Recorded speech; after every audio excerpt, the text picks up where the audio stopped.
எல்லோரும் எப்படி இருக்கேன்? எல்லோரும் சௌக்கியமாக இருப்பேன்னு நினைக்கிறேன். இன்றைக்கி நம்ம பண்ண போகிறது வந்து புடலங்காய் காய். அதுக்கு கொஞ்சமாக இருந்தது புடலங்காய். சரி கூட்டு பண்ணலாமா காய் பண்ணலாமான்னு யோசிச்சு கடைசியில் அதை கட் பண்ணி வச்சுருக்கேன் கொஞ்சம். அப்புறம் இது வந்து பயத்தம்பருப்பு ஒரு 1/2 அன் ஹவர் ஊற வச்சு வச்சுருக்கேன். ஒரு டீஸ்பூன் போட்டுக்கோங்க போதும். அடுப்பில் ஒரு வானா வச்சுக்கோங்க. கோல்டு வின்னர் தான் நான் யூஸ் பண்ணுறேன். கோல்டு வின்னர் விட்டுருக்கேன். அதுக்கப்புறம் என்ன பண்ணுங்க, கடுகு போடுங்க. கடுகு வெடித்த உடனே உளுத்தம்பருப்பு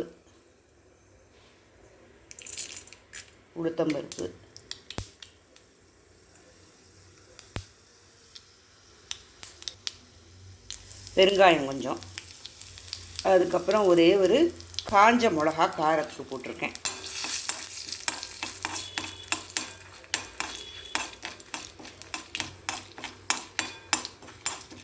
இது கொஞ்சம் நல்லா செவந்த உடனே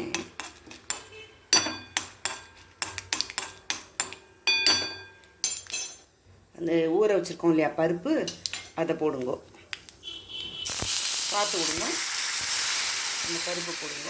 நான் கொஞ்சம் ஜாஸ்தி போட்டிருக்கேன். நீங்கள் வேணும்னா நீங்கள் கம்மியாக போட்டுக்கோங்க. ஒரு டீஸ்பூன் போட்டிங்கன்னா சரியாக இருக்கும். நான் வந்து கொஞ்சம் ஜாஸ்தி வேணுமேங்கிறதுக்காக, புடலங்காய் கம்மியாக இருக்கேங்கிறதுக்காக 1 டேபிள் ஸ்பூன் போட்டுட்டேன். அப்புறம் நமக்கு வந்து இது நல்லா ஒரு 2-3 நிமிஷம் கொஞ்சம் கொதித்த உடனே அதுக்கப்புறம் அந்த புடலங்காயை அதில் சேர்க்கணும்.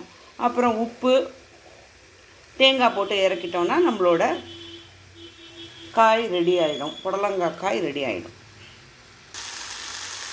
அவ்வளோதான். புடலங்காவும் இந்த பருப்பும் நல்லா வெந்துடுது. இந்த பருப்பு வந்து கொஞ்சம் சுண்டல் மாதிரி இருந்தால் கூட நல்லாயிருக்கும். ரொம்ப குழைய வேகணும் அப்படிங்கிறதெல்லாம் கிடையாது. லாஸ்ட்டாக தேங்காயை போட்டு இறக்கிடுங்கோ, அவ்வளோதான்.